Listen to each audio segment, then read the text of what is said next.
Seasonally রোগ কিন্তু প্রত্যেকটা মানুষের না হলেও অধিকাংশ মানুষই সিজনালি রোগে আক্রান্ত হয়। আর এই সিজনে সাধারণত আশ্বিন-কার্তিক অঘ্রাণে চারিপাশে নদী খাল বিলে জলটা শুকিয়ে যায়, কমতে থাকে। আর এই সময়ে রোগ জীবাণু জলের মাধ্যমে হোক বা ওয়েদার চেঞ্জের কারণেই হোক, যে বাচ্চারা সাধারণত পক্স, তারপরে খোসপাচড়া, পাচড়া এই ধরনের রোগে আক্রান্ত হয়। স্কিনের এই সমস্ত রোগ থেকে মুক্তি পাওয়ার জন্য নিম পাতা, বেলপাতা ফুটন্ত গরম জলে ছেড়ে দিয়ে কিছু সময় জাল করিয়ে নিলে এরকম একটা জলের কালার পরিবর্তন হয়। যখন এই জলের কালারটা খুব ঘন হয়ে যায়, অর্থাৎ কালারটা গাঢ় হয়ে যায়, সে সময় চুলার আঁচটা বন্ধ করে আমরা যদি একটা ছাঁকনির মাধ্যমে ছেঁকে নিই, তাহলে এরকম একটা ফ্রেশ জল পাবো। এই জলটা এক বালতি জলের ভিতরে দিয়ে উষ্ণ উষ্ণ অবস্থায় বাচ্চাদের 2-1 দিন পরপরই গোসল করিয়ে দিলে এই ধরনের ডিজিজ থেকে মুক্তি পাওয়া যায়।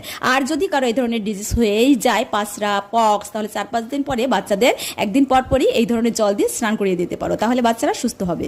ভালো থাকবেন, সুস্থ